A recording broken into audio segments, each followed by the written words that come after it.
This week, we're going to be talking about Joyride, The Bear Season 2, and Catching Killers.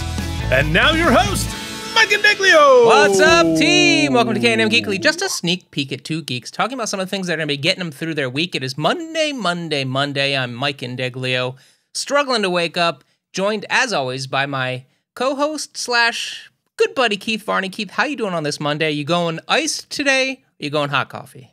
I always go hot coffee. Like, iced coffee is like an afternoon thing for me. I don't care if it's 10 trillion degrees. It has to be hot coffee in the morning. However, what I do transfer to my Coke Zero a little earlier on hot days. That's what I do. So, as we're recording this at 11:30 in the morning, I'm double fisting. Oh boy. I've got hot to the right, cold to the left. Hold Here on, we just are. a second. Is that a nondescript? Is that like the nondescript white box van of mugs? Oh no! You just didn't see the other okay. side. This is an amazing caricature done by my 10-year-old nephew Archer. That is very cool. Good job, Archer. I was going to say, what kind of heathen has just an empty nondescript mug? The joy of mugs is their nonsensical and sometimes very sensical, fun little doodads. Well, I have two. I have this one, and I have one that I made for my fantasy football team like 20 years ago. So those are my two mugs. Did I tell you that I got, we're going to start off with the hot pressed news. Did I tell you that I got myself a cold brew maker? Did I tell you this? You told me that off air. I don't know if you ever said it on air. Yeah, I always go to Starbucks at some point during the day to suburbanite it and get myself a nice coffee. But that ish is $6, man. And That's so hot nonsense. Yeah, Cold and nonsense. so that adds up, and you're just like, wow. I mean, so anyway, I went on the Netflix and it's like it begs to the question: why does Mike make probably literally 3 times the amount of money I do, and yet is still just as broke as me? Well, That's why. I think that scales, to be honest. My brother makes a ton of money. He broke as hell too. So I think it just scales. Brokenness. I think you just spend all the money you have. I do, as it comes in. Well, we'll talk about that a little bit later. I made a purchase. No, I didn't. I went on Amazon and I got, you just kind of infuse the cold brew, and I bought some cold brew beans, and overnight after I have my coffee in the morning, I course up some new beans. I put them into this like Pyrex. It looks like a Bunsen burner, really. Or a beaker, right? And then you infuse it, you throw it in there for 24 hours, and you got a whole thing of cold brew in the morning. And guess what? It is delightful. Wish I had thought of that sooner. I should have. But anyway, now I do my own cold brew, Keith. And there you go. Thanks for joining us this week. Yeah, so it's Monday. A couple of things we want to chat about, some things we've been watching, and then we'll get you upon your day. Thanks for listening. Last week I didn't plug the patrons, Keith. So if you were interested in any of the stuff we do a bunch of other shows on the channel. You can always support us by liking or subscribing below, or check us out at patreon.com/KNM, where there's all kinds of other crazy stuff. Do I have the slide? I do have the slide. Keith, who has I would be patronized delighted to say who's patroning this very minute. It's Bryant Kimball, Beersock, Casey Clark, Jason Moe, Andrew Hayes, Jorge Navoa, and the mysterious Worfs, Bootshivs, Charles Babbage, Richard Coleman, CRM Productions, Nikolai Ivanovich Lobachevsky, Delusions at Noon, our 2 new buddies, Steve Brown and YouTube viewer. And, of course, we get stuff in the mail from JD Makes, Colin Dagan, Chris Mitchell, Pat, and Joshua Cronin. You can find them all at patreon.com/KNM, as well as recently a watch-along of Star Trek V, not to be missed. Definitely worth your time. It's hot nonsense. Yeah, YouTube viewer there is on a suicide mission of sorts, is to just watch every Deep Space Nine review we've done from the beginning, or like bouncing around, it appears. That's a lot of hours. Leaving a lot of content and comments, and we thank Fabulous. We thank them and we appreciate all the help. So anyway, Keith, I've been going back to the movies, as we've talked about. I went and saw Wes Anderson's joint last week. I've started watching Guardians of the Galaxy Volume 3, but CEO Jen went away for the weekend. She's going to a couple of water parks with her brother and nieces and nephews. Yeah, me too, but I got to work. So I started watching the opening crawl, and then I have to wait for her. So I'm excited. I'm liking it so far. So see, here's another weird financial. You paid for VOD, that right? Yes, I did, Keith. Oh, I see. Never mind. I did. I sure did. I retract my statement. I'm waiting for Disney Plus, which is August, I think 3rd or 4th or whatever. I think so. Anyway, not the point. So a lot of crazy stuff happening at the box office. Movies underperforming, movies that should be doing better, not doing so great. And it's insane. They made a lot of assumptions based on the last Top Gun movie last summer and how Tom Cruise approached that. And they made a lot of projections this summer, and crazy things are happening. Across the Spider-Verse is on track to be the #1 movie of the summer, depending on how some other things do. Is Mission Impossible: Dead Reckoning, which opens this week, going to have the Tom Cruise bump, or is it did they wildly overestimate, which could be interesting? Barbie's pre-sale is through the friggin' roof. People can't. Well, can I tell you? I was killing time in the mall a couple of months ago, and they have those like survey companies or whatever. Mm-hmm. They're like, I'll pay $5 to watch a trailer, and I'm like, I'm killing time, sure. Yeah. And so that whole thing is an absolute shit show. Mm-hmm. Like everything's broken, it doesn't work, it's all scammy or whatever. I got my $5, but I saw the Barbie trailer very early, and I was like, this looks fantastic. Mm-hmm. Like it's funny, like all the data that they took, like their system broke, and they just like, oh, we'll just fill it in whatever we need it to be. Like it couldn't care less about my opinion, but I was like, for what it's worth, it actually looks great. Yeah, I've stayed away from a majority of the pre-buzz, which apparently is very good. Good. Seems really good. Greta Gerwig is an incredible director, so I'm excited about it. I love Margot Robbie. So, but I will say that my early impression of the two trailers I have seen and what I've kind of started to hear trickling in is really actually a hats off to Mattel. Because right now we live in this thing, obviously, where you can't even get a movie greenlit if it does not attach to some sort of toy property or this or that. It's just an insane commercial time, as it always has been. But familiar with that, much like the Lego Movie had an ability to kind of laugh at itself and take itself apart for a bit of pistache and self-deprecation a little bit, which helped the movie, I thought, in many ways. Oh, profoundly so, yeah. It feels like this is kind of doing the same with the idea of Barbie and the sort of ubiquitous nature of Barbie and the toys and her persona. And if it can, your treats. If it can walk that line, Keith, because it says, its big marketing push is it's for people who love Barbie and people who hate Barbie, which is a pretty big circle. So I'm pulling for it. I'm going to see it. So there's that. There you go. And also, I think there's Oppenheimer, which I'm also excited about because I'm Oppenheimer. I'm excited about. I will be watching that from home because it's like 3.5 hours long. Yeah, but come on, IMAX man, with just like I need that bomb sound to blow straight up my ass. You need the bomb sound to blow straight up your ass. So anyway, I've been seeing a bunch of movies. 45-minute preamble. And I know it is, but we're a little light on the content this week, so I wanted to listen. I've been collecting Fandango points, Keith, and Jen is out of town. I have like a lot of Fandango points, not just Fandango points, but movies that I've bought tickets for and then just returned because I didn't feel like going. Turns out they don't get returned to my credit card, Keith. They just go into my Fandango account, and so I've got many movies to see. Is what I'm getting at. So I was like, I want to see something this week. I want to pick something that is underperforming, and I went and saw. And give it the Just M bump. Well, Keith, it was the Just M bump. Do you know why? Mm. Because it was just me at the movies.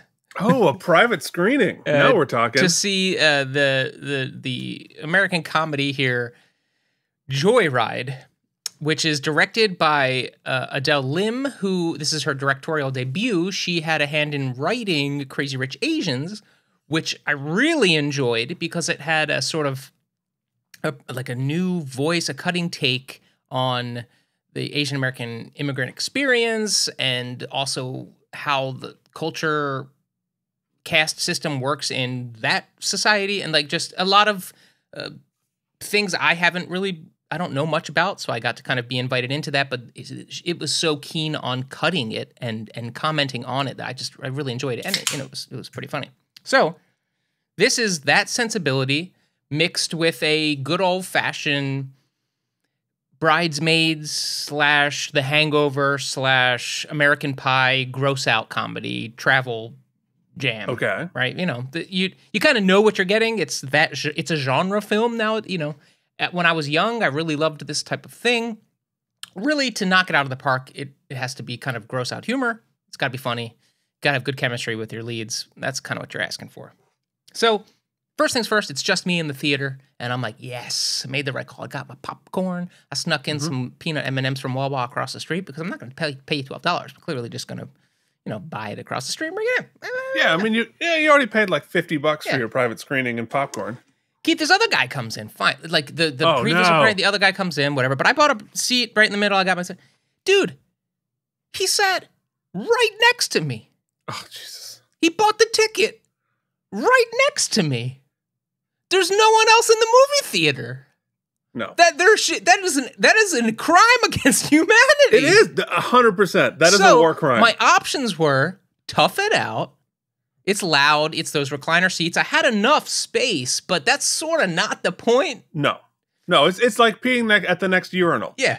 Or I get up and I walk one row behind me or 4 rows behind me, sacrifice the seat I pre-purchased but I know that by doing that, now it's just us. So I'm making a statement. And that statement is, what the fuck is wrong with you? Why are you being a weirdo? So that's exactly what I did. I grabbed my popcorn, my illicit M&Ms, my water bottle, and I went. Anyway, that's how was the movie? Man, that really bugged. I was flabbergasted. I was I didn't know how to respond. No, it's a war crime. There's no question. So here's the long and short. Here's the stuff I really enjoyed about the movie. I thought the cast was excellent. You see them here. The screenplay was written by I have to say her name. I have to pronounce it. Cherry Chepaprava Dumrong. I think that's pretty close. She also co-wrote it with Adele Lim and Teresa Hissot. It stars Ashley Park, Sherry Cola, Stephanie Hsu, and Sabrina Wu. And they really do the thing you have to have here is you have to establish chemistry. It's about lifelong friends who met on the playground because Stephanie Hsu's character, her parents were the Chinese family in this kind of predominantly white neighborhood, and Ashley Parks was adopted by an American family, and they looked for the one other Chinese family to make their kids friends, and they had a lifelong friendship, and then movie, right? That's the best part of the movie. The chemistry is really good, and they sell a lot of the comedy. So yes, this movie is underperforming. It's I think it made $6 million this past weekend. Budget was $40 million ish. So it really is not doing great. And here's the thing. I really wanted to like this movie. At the very least, even if the plot is contrived, which it is, these plots, even like The Hangover, like the plots are kind of nonsensical. It's just a vehicle for the comedy. Unfortunately, for chaos. Unfortunately, it just, in your Bridesmaids, in your Hangovers, in the classics, there are at least 2 or 3 set piece comedic moments that solidify it. And this somebody movie, shitting in the sink. Yeah, in this the bridal movie shop. has a couple of big swings, but none of them really. It's supposed to be something like, I've never seen that before. I can't believe they did that. You don't really get that. There's one really hard attempt at it. I won't spoil it, but it doesn't really do it. It kind of trods paths that have already been blazed, and it feels a lot like a straight to VOD kind of attempt at this type of movie, and it sucks. I didn't want to feel that way. I kept waiting for it to be funnier. I kept waiting for that cutting insight into this immigrant experience, that to give me a new lens or something new, use that as comedy. There's so much fodder there because obviously, listen, representation is important, and these are stories that have not made it to a mainstream American audience as much as they should be. One of the actors here is a trans actor, which is barely even mentioned in the film, which I think is a great type of representation at times when it's just one of the gal pals. And but I think the biggest crime here is that instead of using that lens, the the comedy never really rises above the generic. All white people think Asians are the same. And guess what? Even an Asian person who was brought up by white people, now they think all Asians kind of look the same. And you're like, well, okay, I know this joke, seen this joke. What's the other joke? We don't really get the other joke, which kind of sucks. What then becomes even sadder is that in the last 20 minutes of the movie, it sort of becomes about friendship and an examination of friendship. And that part is really moving, and I actually found a tear to my eye, and they've really nailed the ending and wrap it up. And you're like, oh, maybe that movie should have been more of that, because that was really effective and powerful. It's sort of the opposite, because usually the really funny movies, when they try to find the heart at the end, I'm like, just go back to being funny. But here's the best part is that it's 90 minutes. I mean, it is fast. They get in, they get out, they take a big swat, and it never feels trite. It really feels like they're making a good attempt. They don't quite nail it. I would say, it's like a C+, B- attempt, which I guess what? If you're just scrolling through on the Netflix, whatever streaming service, I'm sure this will come to. I think they almost were writing for that, knowing it would have legs in that department. And it will. I think it's funny enough. It's passable. It's just, I'm a little bummed that it wasn't better. And that's kind of my feeling on it. Yeah, fair enough. Fair enough. Now, speaking of things that really knocked it out of the park in season 1, and Mike can't wait because he just finished his session, all 4 seasons, loved it. I'll have a conversation about that when I've really fully processed it. Because have you watched it, Keith? I have not yet. No. Yeah, it's one of those. I know it's great. It is great. It is great. But the thing that I really loved about, sorry, this is not about that. But what I really loved about Walter White. Breaking Bad is that, they found you loved Walter White. You really rooted for him the whole time. For a while, yeah. Yeah, until things turn and then you're kind of conflicted, and that's life, baby. In Succession, these are terrible people from the start, from the get. They're all bad. Right, They're all right. There's nobody to root for. It's more of a character study than a compelling, emotionally. So basically, you're going to watch nasty people for 4 seasons, and that is a little wearing. So it's like watching a Cowboys-Eagles game. You're not hoping for a victory, you're hoping for a meteor. Okay, sure. Anyway, The Bear is all kinds of popular on Netflix. They just came out. Season 2 just dropped. Hulu, excuse me. And I think, are they going week to week, or is this a binge drop? It all dropped at once. Wow. Okay, so tell me about The Bear. I haven't watched it yet. It's the next thing on our list. Tell me all about it.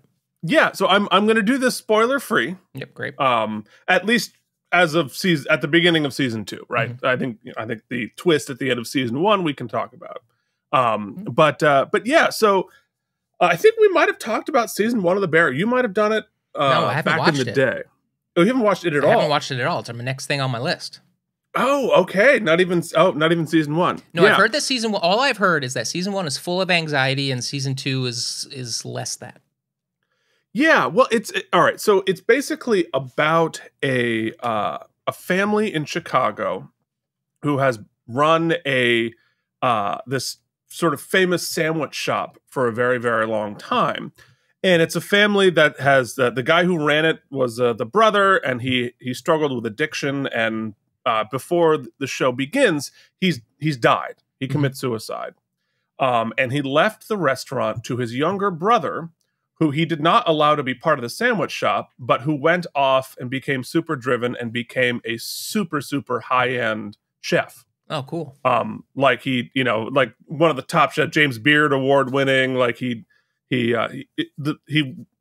maintained Michelin stars. Like if you know the restaurant, like that's a celebrity chef level chef, who at the beginning of the first season is thrust back into trying to rescue his brother's restaurant.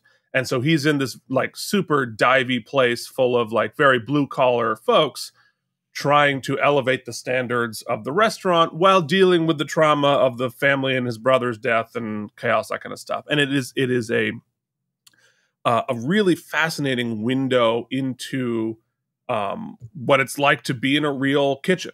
It's very realistically depicted. I have not spent a great deal of time in the restaurant industry, but I watch a lot of shows about it, and I understand the anxiety of food service because I've definitely done food service, and it caused me so much anxiety I had to stop and never do it again. But what the show is really about is art and obsession, and and family as well. But it's about this guy and the people around him being obsessed with the art of cooking, and really treating that with respect and the reverence, while also exploring the consequences for that level of obsession to, what it costs him in his personal life and his financial life and this and the other thing. Like, intensely talented, intensely driven, but also like that is all consuming. And so in a lot of ways, I was thinking about it today because I'm only about halfway through season 2. This is the middle class food version of Sunday in the Park with George, which is one of my all-time favorite musicals of all time. And it's basically this, but about an artist. What do you sacrifice for art? What is the cost of genius? What is the cost of whatever? And and commerce versus art, blah blah blah, which is fascinating. And it's a thing that I live. It is my life too, right? And minus any of the success, but the obsession, the drive, the passion for the thing that you are creating. You are making a hat where there never was a hat. He's making a dish that no one else has made before, whether it's a musical or a food or art, whatever it is, and exploring this sort of the people in this environment who is choose it New York to do he's this. in? Chicago, okay. Anyway, it is exquisitely shot and acted, and written. Season 2, I think the pace of it is a little slower. There's only 6 episodes in the first season, and now I think there's like 12 in the second. So it's a little bit, and they're doing. So I'm not going to spoil the end of season 1, but they're making a transition through season 2, which is taking longer than I expected it to sort of get to the next step along the way, which has slowed the pace a little bit, but there's some really good character explorations on there as well. It's created by Christopher Storer, and the lead of the show is Jeremy Allen White from Shameless, who is fantastic in this. He's in season 1, he has this one take monologue in an Al-Anon meeting that I think goes on for like almost 10 minutes. One take just tied on his face, and it is phenomenal work. So it's really, really good. It sounds a little, the way I'm describing it is a little artier than I think it's also, it's not so artsy fartsy. Like, it is very real. It's very, there's some, I guess, slapstick to it. My question, my fear has been, so I'm less like you. I can't watch a Gordon Ramsay's or things like that. Kitchen drama does nothing for me. Not because I haven't worked in food service or I don't understand or appreciate it or any of that. It's just not, it's not a conversation. It's not a world. It's not the lingo. I don't care enough to really get that invested, but it doesn't seem like that's the focus here. I mean, the kitchen drama, the food element of it is incredibly well depicted and accurately depicted, but it's about their feelings. I mean, in the same way that, like, is Sunday in the Park about pointillism? Right. No, it's not. It's not an it's about passion. It's about obsession. So if that's a world that you're familiar with, it will be like, oh God, I have traumatic memories from like getting that dish out. But it's not about that. Mm-hmm. I can't wait. We're gonna start it this week. So yeah, I think you'll really enjoy it. It's really quite something, and there are some interesting tangents it goes on, and it is not something that just focuses on this main character. It'll spend an entire episode on somebody else, and sort of you're building this world. So I think it's really excellent. I look forward to watching the rest of season 2. All right, that is The Bear. Seasons 1 and 2 are available now, I guess, in their entirety on Hulu. Check it out. Yeah, it's an FX show. Cool. So last thing I want to mention quickly here is, as Jen's out of town and I can't watch anything awesome, I often look for like quick, like kind of filler shows. Fans of the channel know I'm a true crime guy. And Netflix has this show they got from, I I think it aired on Smithsonian or whatnot, but I know that all 4 seasons are available on seasons 1, 2, and 3 seasons are available on Netflix. It's called Catching Killers. Very easily. It takes some high-profile cases, some not high-profile cases, or at least they weren't as on top of my memory banks because they're a little bit older. There are 4 episodes each season. They're about an hour long, and it focuses on the detectives who caught various people. So I watched most of season 3 last night, and it is the railroad killer in Texas, the Zodiac New York killer that was in the 90s, the 1996 Olympic game bomber, and then, of course, the DC sniper, which is in our lifetime. So it was all things that I was pretty tangentially aware of, but it gives you kind of a recap, but all told in that style I love, Keith, which is just kind of close shot on the detective, interviewing them about this experience they had. And what I love about this is that, yes, the actual information you get about the case feels very much like a Wikipedia entry or like a YouTube video on it's just the facts, ma'am. And then they splice in a little bit of actual first-person newsreel coverage, but also that sort of stylized Netflix drone shot recreation type slow motion thing, which is become so used now that it doesn't feel stylized anymore. It feels kind of rote. But that said, the majority of the shots are just the detectives telling the stories, which here's the thing about detectives, generally speaking, they're very charismatic folks. People who want to do this for a living or who get to this, come on, Stuxy, get to this kind of place, do the kind of work. Drum on both cameras. Speaking about being obsessed with your work and obsessed with catching these people and deciding they're going to be on this side of the law is pretty fascinating. And they're almost to a letter really... Well, in some ways, it's both about storytelling. Yeah. Right? Because if you're an artist or you're a writer, you're trying to tell a story. It's the same thing with being a chef. You're telling a story with food, whereas a detective is the opposite. He's trying to write the last chapter. You're trying to read the story. You're trying to put the story to an existing story together as opposed to create a story, but it still is about finishing the story. Well, and think about it, some of these more difficult cases go on for years where people retire. People who were running the case then retire, and they never write that musical, Keith, right? They never get it produced because they didn't catch the guy. So it's all the work you did. It's not for naught. Obviously, it goes in those files that help the next person. But a lot of these guys have huge egos and want to be the guy who catches the guy, and it's fascinating. So listen, like I said, it's great. They're quick, they're easy, they're digestible. There's some really great ones. But so it's worth a check out. That's Catching Killers on Netflix. Definitely worth your time. All right, Keith. Oh, well, there you go. That's 30 minutes of stuff we've been watching to get us through the week. But we did so good. We did. We actually did a half hour. But we do have that last segment. Don't forget, it's your weekly rad. Keith, what do you got for me this week? You go first. I had completely forgot. Okay. It was whatever weekend it just was. We celebrate so much here in this country, and all I remember is mostly. Yes, because whatever this last one was that I forget. 4th of July. Yeah, the 4th. They sell mattresses, Keith. It's mattress sales. That's what's big here. Sales. Mm-hmm, mm-hmm. And I've kept my eye on the prize for a long time now, looking at all these bed in a box type things. You got your purples. You got your what are the other ones? Your Casper. You got Nectar. There's all kinds. It's all these .coms that pop up. They release foam beds and then they go away, and then there's blah, blah. So for me, generally I can get lost in the weeds, folks, and really just examine each one and what do they got and what do they got. But at the end of the day, for my money, it's all the same thing, right? You can get the foam mattress. You can get the foam mattress hybrid so we got a couple springs.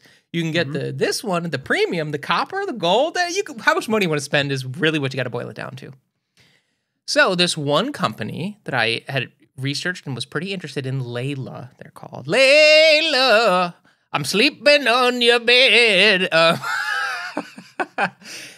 they weren't having a 4th of July sale. I was like, what the H? So, Keith, here's what I did.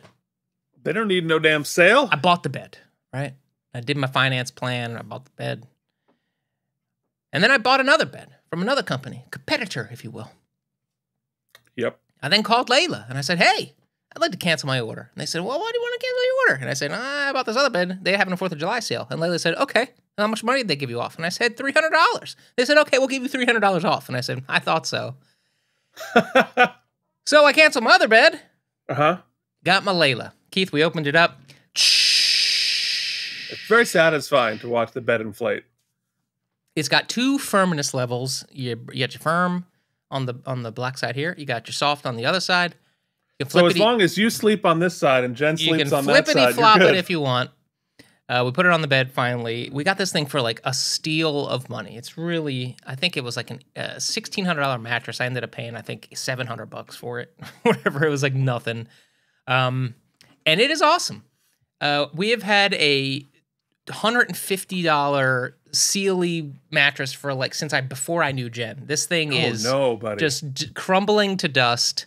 And it was glorious. The worst thing is that I have to, in my neighborhood, there's no bulk pickup. So I had to pay 1-800-JUNK, which I've always seen driving around. You see it on TV, all the stuff. And it's $100 for them to come and take your mattress away. Really? $100. And I was saving $3, so I was like, all right, whatever. So the guys came. They came quick. I called them at like 9:30 a.m. They were there at 11:30. I gave the guys $20 in cash, right? They charged my credit card, so I'm like $120 to get my mattress taken away. Whatever, it is what it is. Half of the discount. I get the receipt from the 1-800-JUNK guys. Keith, you ready for it? They gave me a $35 discount, so I only ended up paying $65 to get my mattress taken away. They were giving me a thanks for giving them the cash tip. Oh. So it only ended up costing me like $100. It still cost me $100, I guess, but whatever. It was just like good vibes all around. The bed people helped me out. These people, everybody's scratching each other's back. And at the end of the day, I got a beautiful night's sleep. Last night was my first night's sleep on it, and I absolutely loved it. Get yourself a bed, folks. You ain't getting any younger. Your back needs to be taken care of. That's my weekly rad. Well, I was about to be horrified that you don't have bulk trash pickup. I'm like, you had to pay $65. Good Lord, that's terrible. And then I'm like, how much money do you pay? Trash pickup here. Oh, well, yeah, maybe it's the $10,000 in property taxes. There you go. Do you pay? You don't pay for trash? No. My brother has to pay. They have to pay a company that comes $120 a month to come get their garbage. Does he pay $10,000 in property taxes? I don't know. Probably not. Yeah. Jersey's insane, dude. Jersey, and there's like, that's not bad considering what it could be. So, anyway, you do, however, get tremendous trash pickup. There you go. They'll take whatever. Very good. They'll take literally anything. That's pretty nice. So that's not terrible. All right. So my weekly rad actually is, I'm starting a new journey this week. So I've been, in my career as a musical theater writer, I've just sort of finished. I have a completed show that, needs to continue its development journey, but like it sort of has a beginning, middle, and end, and it's all demoed and ready to go. And the only thing I'm missing is anybody who gives a crap about it. Okay. Keith. I know you do. So anyway, you're missing anybody who matters at all to give a crap about it. Right. I'm missing somebody who can write a check to give a crap about it. However, so I'm like, I have a couple of things that I'm working on. I have 2 new show ideas, one of which is more of like a bigger picture thing. And then I realized like I have, I wrote a show called Bloody Bloody Angela Lansbury or Jessica Fletcher. The C&D says I can't say Angela Lansbury. Angela Lansbury, not even remotely connected. No, not connected in any way, shape, or form. In fact, I don't even remember saying her name. No. She was very, very nice, but she's like, please don't use my name. Totally fair. So Bloody Bloody Jessica Fletcher. Anyway, it's a show. It's a parody of Murder, She Wrote, and it was terrific, I think. We had producers all set up. We had it all lined up. We had a theater. We had an opening date in New York, and this is for an off-Broadway run. Then the pandemic happened, and it all fell apart. Best screenshot ever. Keith, I'll just, for no reason whatsoever, at this point in the show, I want to also say something I learned from Secession is that business brings out the worst in people. It does.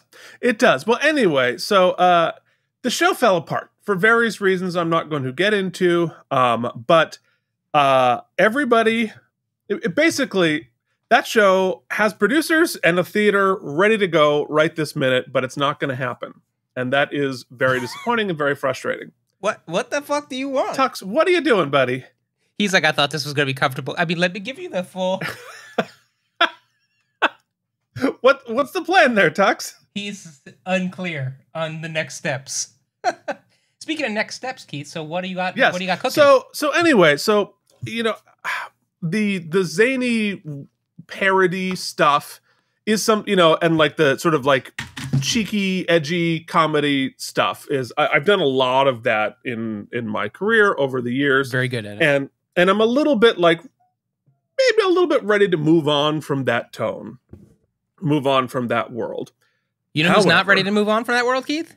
People that pay money to go see things. Well, and that's the thing. So I'm like, all right, well, at some point I ought to write something that people want to hear from me. So I'm beginning a new journey on a new parody musical that I'm not going to say what the topic is. But my, to this week, I wrote the opening number, and I'm like, okay, all right, this could be fine. A night, a quick little 90-minute souffle of a ridiculous parody that runs for 30 years off Broadway. Hopefully, and gets done here and there. And the great thing about parody work is that you can parody real properties and real people, and you don't have to worry about the copyright because it's a parody. Mm-hmm. So, what I hope to pitch this to the producers who were going to do Bloody and say like, hey, if I write this, will you produce it? And get something up because newsflash, I'd like to eat. Yeah, I hear you. I'm friends with a guy whose husband, not friends with the husband, but like my buddy's husband is a guy who did a lot of work in that department. Actually, he wrote that Harry Potter Puffs musical, which is like a parody spoof of, and like went to war with what's her bucket, terrible person. Oh, with Rowland. Yeah, because obviously she wants her fingers in everything. Mm-hmm. And there's all kinds of IP law here that says we don't got to give it to you. So he did a lot of that fight.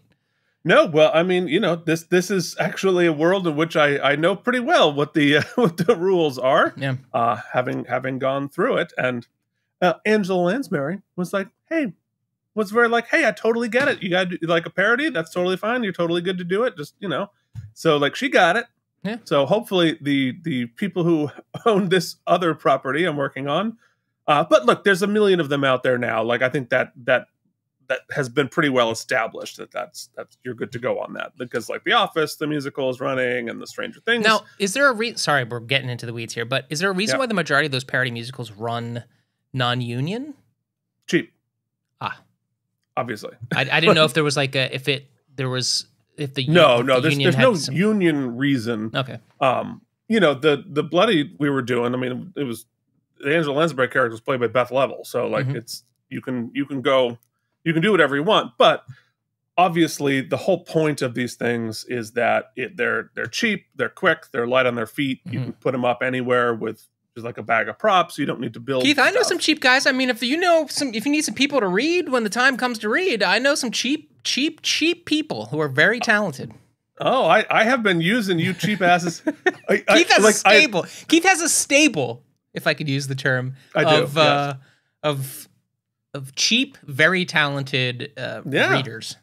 No, I might get you guys on the demo of the opening number at some point. Oh, that's awesome! Yeah, I'm excited. This is a property I won't spoil it for you, but it's a property that I really enjoy myself. So I'm excited for this. It's a little dangerous, but I think, that's the genre, right, of these parody stuff is, well, I mean, that's not true. Like some of them, like The Office parody or whatever, like a lot of these, they're not really like edgy, but the stuff that I've done have been like really riding the line between hilarious and offensive. But I think that's sort of where. Well, the dude who is sort of the czar of all those properties, that you're specifically the one you're working on, from what I've heard anecdotally, is like has a really decent sense of humor. So, although, I wonder with the mighty. I can't wait to. I'm strapped in. Like, I'm strapped in. Because it's parody, you're good to go regardless. But I mean, if we can get them to like give the thumbs up even tacitly, that's a whole nother ballgame. Anyway, that's exciting. Yeah. The rad part is getting back on the horse and start spitballing ideas. Like I'm. In the middle of the night, I'm throwing like lyric ideas and song ideas into my phone, and like that's fun. And the question I have, Keith, is: do you have a binder yet? Do you have enough material for a binder yet? I sure do. Yeah, that's when it's real, buddy.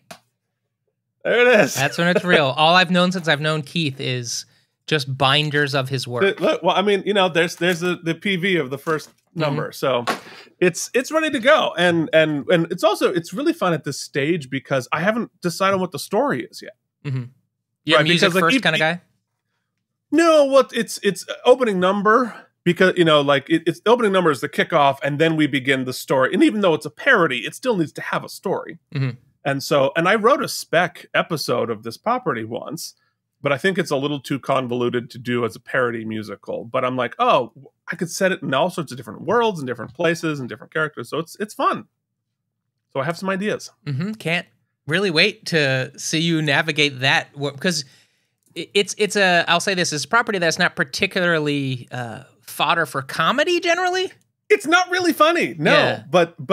But those are the best ones to parody, because I had not seen The Office parody, and a couple of friends of mine directed it, but like it's already a comedy. Like it's very hard. And the characters are very established on that property, whereas this has had a lot of transition. Although there's a few staples. So, yeah. No, I will say if you listened to a few weeks ago, I told a terrible story about when I met Meryl Streep and Joss Whedon.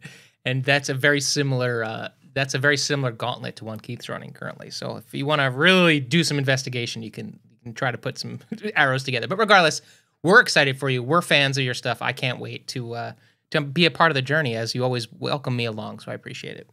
Yeah, for sure. All right, that's all I got. Okay, folks. Well, speaking of talking for too long, you got some talking to do. I'm sure you have work to do. Go and do it. But in the interim, until we all talk again, don't let anyone yuck your yum.